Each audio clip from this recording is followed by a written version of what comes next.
चंचुला देवी के मन में एक भाव था। तुमरुका जी ने हाथ जोड़कर ईसर गोरा बनकर आए हुए भगवान शिव और पार्वती जी से पूछा, प्रार्थना करी। चंचुला के मन में चल क्या रहा? शिव जी मुस्कुराकर बोले, चंचुला जो मांग रही है वो दुनिया की किसी स्त्री ने आज तक नहीं मांगा। क्या मांग रही है? शिव जी बोले, बड़ा मुश्किल है देना।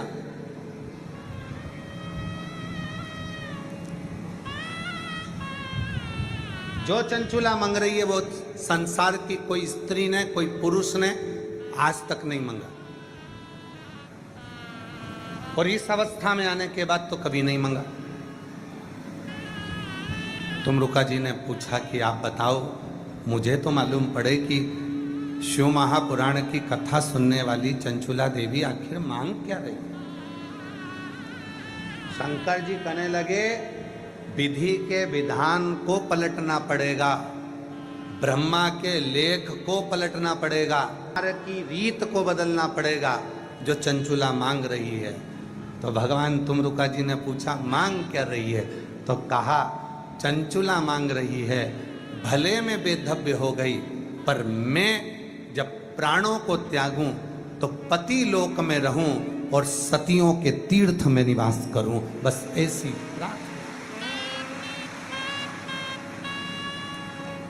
जहां अखंड सौभाग्यवती सतियां रहती हैं, जहां सावित्री रहती है, जहां अनसुईया रहती है, जहां पार्वती रहती है, जहां सती रहती है, जहां ललिता रहती है, जहां स्वयं मां जगत जननी जगदम्बा अम्बा स्वयं निवास करती है, जिस सती लोक में लक्ष्मी रहती है, जिस सती लोक में पार्वती रहती है, जिस सती लोक में स्वयं ब्रह्माणी रहती है, जिस सती लोक में सावित्री अनसुईया अनेक अनेक संसार की सारी सतियां जिस लोक में निवास करती हैं, उस लोक में चंचुला कहती है कि मुझे जाना है, मुझे जाना, उस लोक में मेरा निवास होना चाहिए।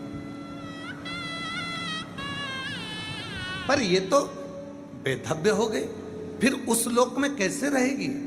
शिव जी बोले, यही तो टेंशन है, विधि के विधान को पलटना पड़ेगा, ब्रह्मा के लेख को पलटना पड़ेगा, और अगर इसने कथा पूरी सुन ली तो फिर विधान पलटना ही पड़ेगा, और मुझे आखिरी में से पति के लोक में अखंड सौभाग्यवती बनाकर भेजना ही पड़ेगा।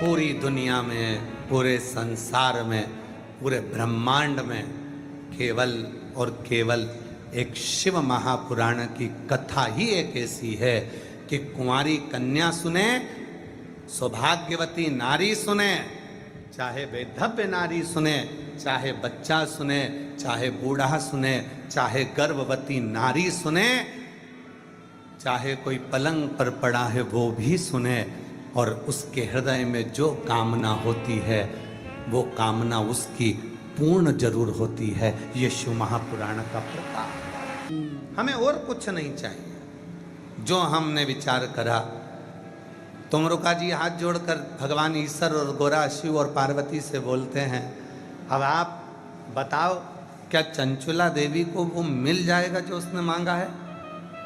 जो भगवान शंकर ने तुमरुका जी से कहा, शिव महापुराण की कथा के प्रारंभ में, महत्तम में, आज इस व्यासपीठ से आप सबको कहूं, शंकर जी ने अपना स्थान छोड़कर खड़े होकर कहा, सुनो तुमरुका जी, केवल चंचुला नहीं, संसार में जन्म लेने वाला मनुष्य अगर दिल से मेरी इस पवित्र कथा को श्रवण करेगा तो जैसे चंचुला ने जो मांगा वैसा उसको दिया, और जिसकी जो कामना होगी उसको वही प्राप्त हो जाए। जो मांगा उसे वो मिल गया। जो आप बस उसको दिल से पुकारे।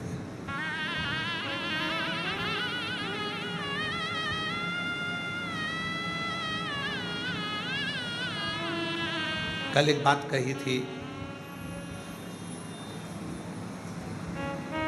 एक प्रदोष ऐसा होता है जिस प्रदोष में अगर प्रदोष काल में बेलपत्री का पौधा लगाया जाता है और उस बेलपत्री के पौधे के नीचे प्रत्येक प्रदोष में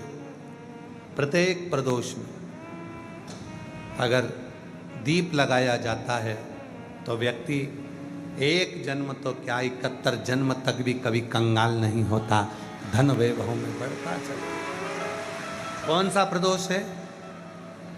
कल बताया था पाटीदार जी। कौन सा प्रदोष? रवि प्रदोष। कौन सा प्रदोष? रवि प्रदोष। रविवार के दिन पड़ने वाला प्रदोष एक ऐसा प्रदोष होता है जिस प्रदोष में अगर प्रदोष काल के समय पर बेलपत्र के वृक्ष को लगाया जाता है और वो बेलपत्री का वृक्ष बढ़ता जाता है, उसी के नीचे प्रदोष की प्रदोष दीप लगाया जाता है, तो वो कभी कंगाल नहीं होने देता, कभी कंगाल। कभी जब हम पूर्ण भरोसे के साथ, विश्वास के साथ, दृढ़ता के साथ उस शिव से अपने मन का भाव करते हैं, प्रार्थना करते हैं, विनय करते हैं, निवेदन करते हैं, तो वो स्वीकार करता है, वो स्वीकार करता है। भरोसा शिव को प्रकट करता है।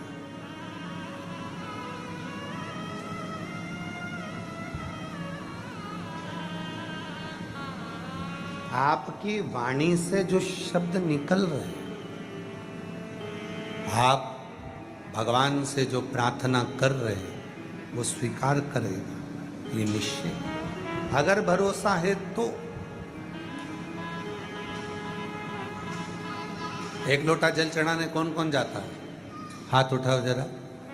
सभी जाते हो? रखिए, प्रणाम। आपके चरणों को नमन है हमारी तरफ से।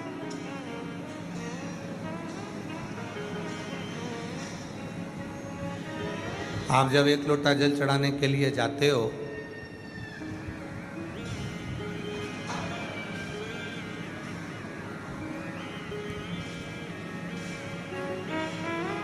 घर में से एक लोटा जल पानी भरते हो,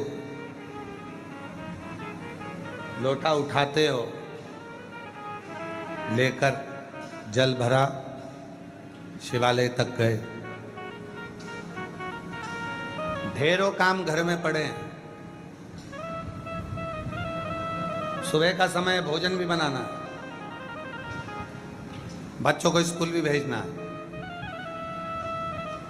माता पिता को भी देखना है, घर के बुजुर्गों को भी देखना है, घर का झाड़ू पोछा भी पड़ा हुआ है, रसोई घर भी पड़ा हुआ है। सब काम करते करते करते करते बीच में से थोड़ा सा समय निकाला, लोटा भरा, दौड़कर शंकर के मंदिर पहुंच गए, जल चढ़ा दिया। तुम्हें क्या लगा कि मैं शिव के मंदिर में जाकर जल चढ़ा कर आ गई?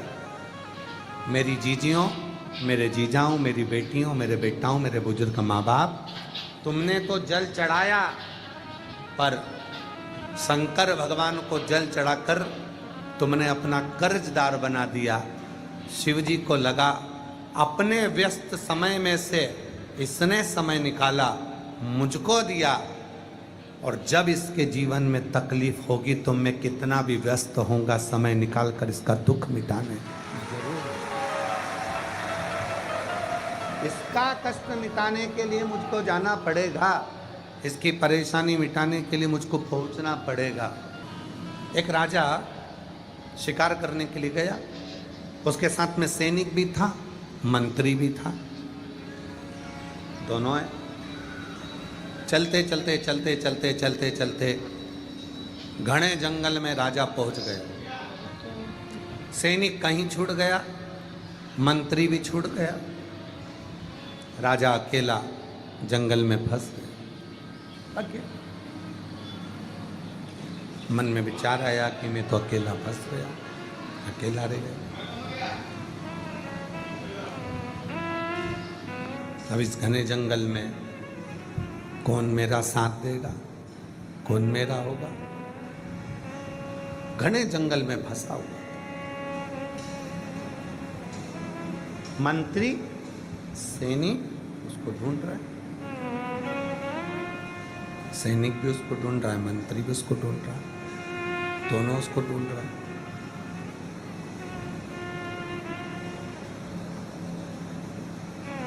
मंत्री भी उसको ढूंढ रहे हैं, सैनिक भी उसको ढूंढ रहे हैं।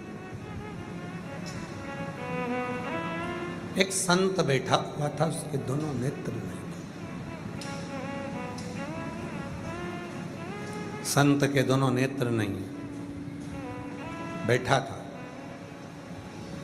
सैनिक निकला वहां से और सैनिक निकलकर तुरंत चिल्लाकर बोला, क्यों रे अंधे, किसी को देखा है तूने या किसी के शब्द सुने यहां से जाते हुए? संत ने कहा, मुझे नहीं मालूम, कोई नहीं गया। थोड़ी देर बाद वहां से मंत्री निकल कर गया। मंत्री ने कहा, बाबा आपने किसी के जाने का शब्द सुना है क्या यहां से? बाबा बोले, स्मरण।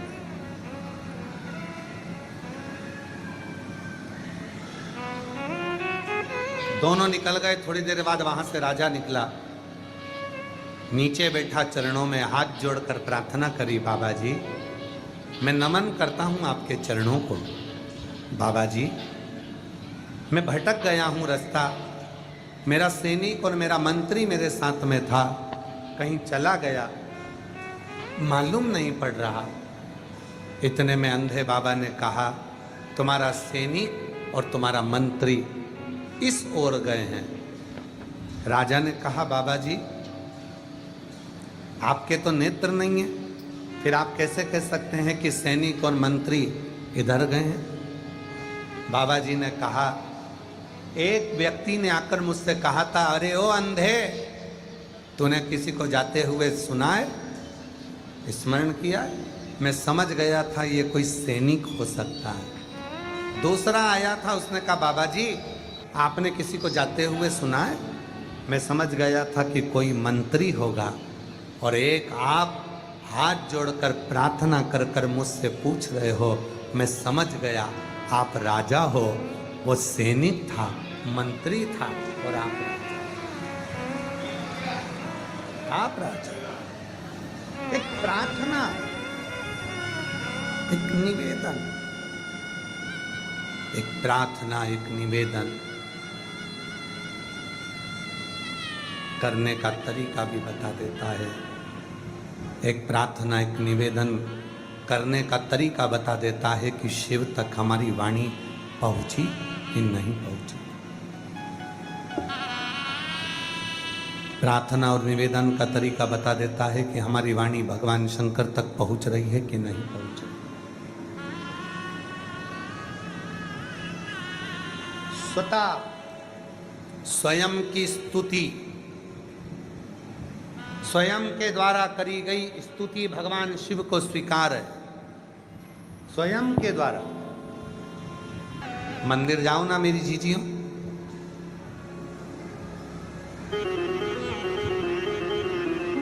अगर मंदिर जाओ, कई लोग कहते हैं कि वो हनुमान जी के मंदिर में बैठे हैं और चिल्ला चिल्ला कर हनुमान चालीसा का पाठ कर रहे हैं। राम जी के मंदिर में बैठे हैं, चिल्ला चिल्ला कर राम रक्षा स्तोत्र का पाठ कर रहे हैं। शिव के मंदिर में बैठे हैं, शिव चालीसा का पाठ चिल्ला चिल्ला कर रहे हैं। तांडव स्तोत्र का पाठ कर रहे हैं,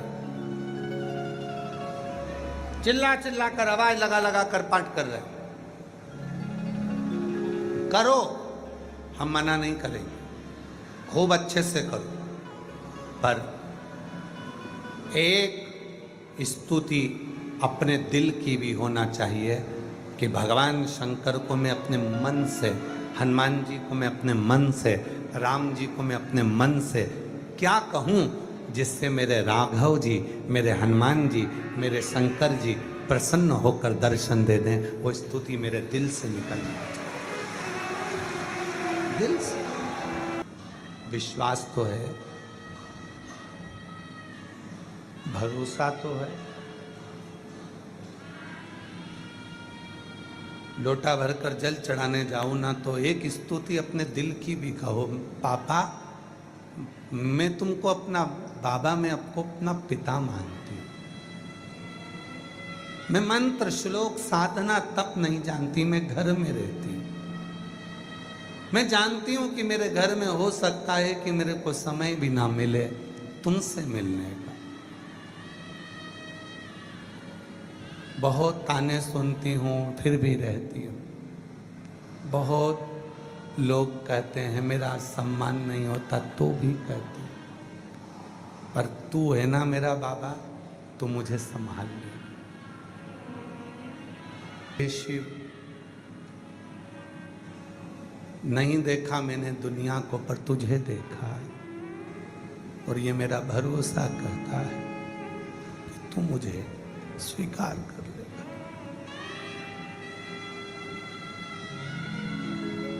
स्वीकार है तेरे आश्रित, तेरे आश्रित। एक स्तुति अपनी होना चाहिए, अपनी तरफ से। आप श्लोक ना जाने, मंत्र ना जाने, साधना ना जाने, तप ना जाने, कुछ ना जाने, तो भी एक अपनी ओर से कहो, अपनी